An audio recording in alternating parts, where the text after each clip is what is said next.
Yo, what's going on, everybody? It is Straight Outta Boston, and today I'm back for episode number 48 of my Pittsburgh Pirates franchise series here on MLB 17 The Show.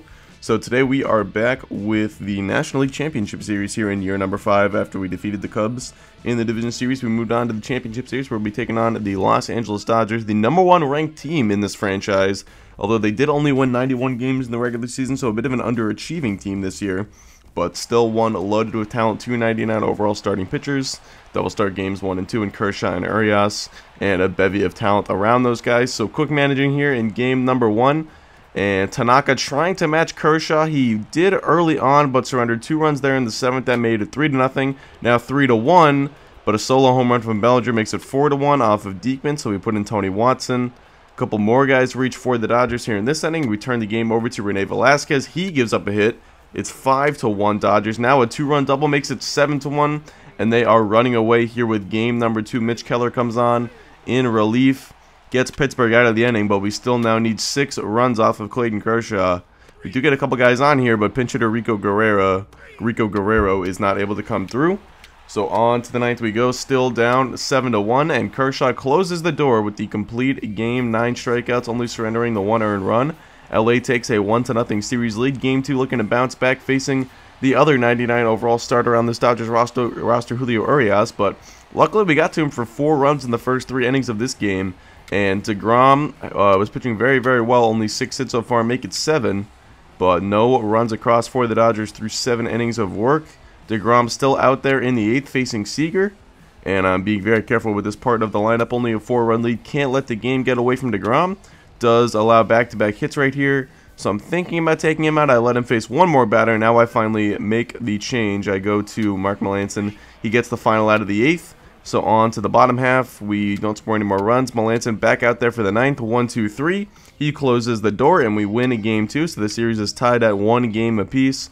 As the series goes to LA, shifts to LA for game number 3.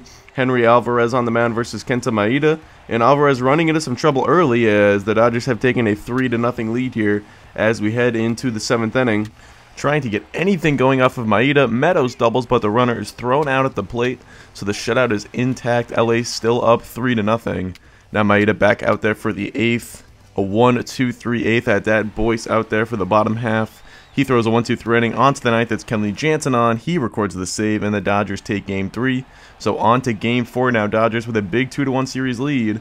And this is a big game. The difference between 3-1 and 2-2 in the series is immense. So kind of a must-win here for the Pirates. Don't want to be going down 3-1. Very hard to come back from that kind of deficit, even in baseball. Although we did see it in the World Series last year, so who knows. But either way, 4-1 here. Kershaw on the mound. He came back on 3 days rest for the Dodgers. Here in game 4, we started our number 4 starter, which was Johnny Cueto. I actually flipped Cueto and Alvarez in the Division Series, but in the Championship Series I went back to Alvarez as the number 3 starter, so that way he would have the potential to pitch twice in the series as opposed to one side of our game 4 starter. But it's 4-1 here, Dodgers still, as we've got Mitch Keller in the game. Kershaw still doing his thing. He has given up 8 hits, but only the 1 run. And then LA starting to open the game up here. They push across 3 more runs on a 3-run triple in the 8th. So it is 7-1 now. Alex Wood working out of the bullpen here for the Dodgers. He gives up 1 run, make it 2 runs now as it's 7-3. But he would get the final out, and the Dodgers take game 4. They take a 3-1 series lead. And so we entered game number 5 with the Pirates having their backs against the wall. They will turn to their game 1 starter, Masahiro Tanaka, who will be opposed by Sonny Gray, making his first start of this postseason. As you can take a look at the Pittsburgh Pirate lineup, facing Sonny Gray, the man just traded to the Yankees recently from the Oakland A's. Of course, he has been on the Dodgers, I think, for just this season in this franchise. I don't think he was there in previous years, but he is now their number 3, number 4, number 5 starter, kind of in the back end of the rotation, but they have a stacked rotation, so that's not really a jab at Gray or his ability by any means. But he does walk Justin Turner right there. That actually is going to load the bases. 2 walks and a single so far for the Pirates. Thames up. He takes ball 3 right here, a pitch that Gray certainly wanted. Definitely should have been strike 2. Instead, it's 3-1, and then Thames takes ball 4, another breaking ball misses from Gray, so that walks home a run. Pittsburgh on the board, and now we have a real chance to jump onto this guy early. We know if we can get to out to an early 4 or 5 run lead, we could really give Tanaka, our starting pitcher, some confidence and a big lead to work with. That would go a long ways toward trying to win this game, so I'm really trying to have a big inning here, as I've gotten 2 runs across already, only 1 out. And now it's Gary Sanchez up next with runners on the corners. He's going to get on top of one and line it down the left field line. That's going to score 1 run. Another going to third. It is Thames. He will be held there. Sanchez into second base, but it's an RBI double for the Sanchez, making it 3-0 Pirates. Now Austin Meadows up next. 2 on and 1 out in the inning. He takes that hanging breaking ball to deep left center field, but this should be playable for the center fielder, and it is. Runners will be tagging. That gets 1 more run home. Makes it 4-0 Pittsburgh now with 2 outs in the inning and a man on third. Vigna is the next man up, the number 8 man to hit in the inning. He goes the other way with that beautiful piece of hitting right there by Diego Vigna, taking that one to right field for a base, not getting the run home, making it 5-0 Pirates before finally Gray gets out of the inning when he induces the pop fly from Tanaka. And this will be caught by Bellinger, the first baseman, to get out of the inning. So before Tanaka even takes the mound, he's got a 5-run lead to work with, coming only on 3 hits there from the Pirates offense. A lot of walks worked off of Gray early on. You take a look at the Dodgers lineup.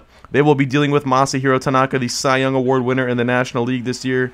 And for those wondering about end-of-year statistics and awards, I will throw some of that stuff either in the next video or probably going to be in the off-season video. But anyway, it's a good thing I got out to that 5-run lead because I got hit with the glitch cheese to start this game.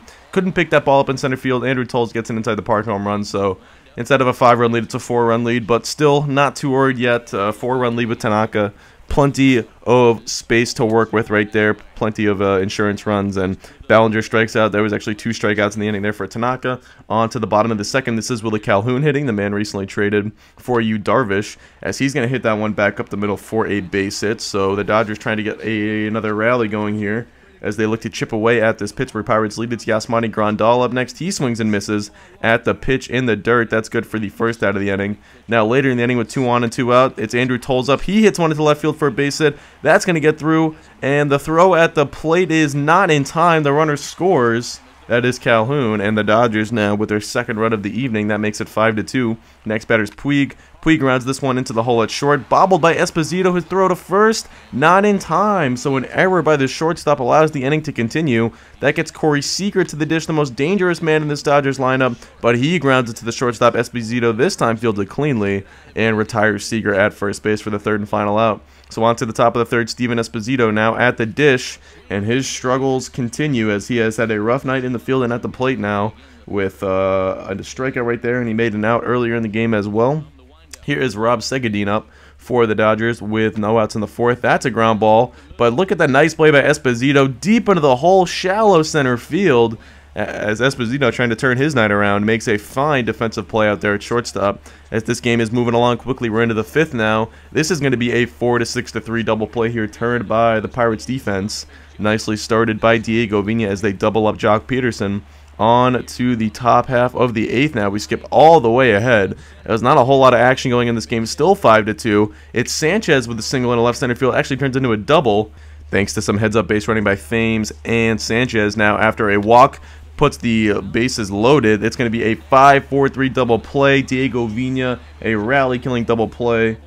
And that keeps the lead at 3 for the Pirates. On to the 6th inning. It's Willie Calhoun striking out on the splitter in the dirt there. Tanaka only finished the night with 4 strikeouts, so didn't really have the strikeout pitch working too well, but was for the most part effective. Does give up a single to Grandal here. That puts 2 on in the bottom half of the 6th here. That will bring the tying run to the plate for the Dodgers. It comes in the form of pinch hitter Alex Verdugo here, pinch hitting for the pitcher spot with 2 outs in the inning. Pitch number 94, that's hit into right field for a base hit. That will load the bases and bring the go-ahead run to the plate now in the form of the leadoff man Andrew Tolles. So that is going to do it. Manager Joe Wilkerson is out. He will get his starter Tanaka, whose night is done 5 2/3. 2 earned runs so far, but he is responsible for all 3 men on base. It's up to Barrett Boyce to try and get out of the jam, and he does just that. Vulcan changeup, strike 3 swinging by Tolles.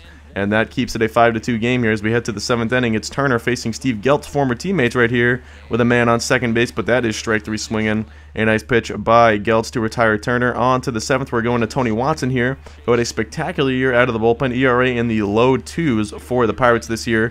So he's getting a lot of the high leverage spots as a lefty, and he's dealing with some of the big lefty batters in this Dodgers lineup. Calhoun, Peterson, Seager. He struck out Peterson and Seager. Calhoun with a single into right field here puts 2 guys on in the 8th inning. So I turn the game over to Melanson with no one out. as I decided this was the highest leverage spot of the game with the tying run at the plate. Check out this nice run and grab by Austin Meadows, drifting into foul territory. That does allow the runner at second to tag, but first and third with one out for Rob Segadine, dealing with Melanson. That ball lined over the first baseman's head and into right field. That's going to score 1 run, could score 2. Meadows plays it as quickly as he can, gets it in, and they will hold the runner at third. Looked like the guy on first had to actually hold to make sure that ball was not caught initially. So it's second and third with 1 man out. This is a pinch hitter here, and he is going to fly one to shallow center field. Marte on the run, makes the grab, runner tagging. Marte's throw is in time, and they got him. A great play by Starling Marte. He nails the pinch runner at home plate right there and keeps it a 2-run lead as we head to the 9th inning with 2 outs. It's Seager swinging and missing at a pitch in the dirt. Throw to first in time, and the Pirates win Game 5. They extend the series now as we will be headed back to Pittsburgh for Game number 6. Tanaka is your winning starting pitcher. 5 runs in the first inning off of Sonny Gray was all the Dodgers needed as they held on to take a 5-3 victory. Tanaka's final line right there. Not his best night by any means, but he did pitch well enough to get the win. And Gray did settle in a little bit, but only had 2 strikeouts, and those 3 walks in the first inning came back to bite pretty bad. So that is going to do it. Hope you guys did enjoy. Thanks for watching, and as always, I'm out. Peace.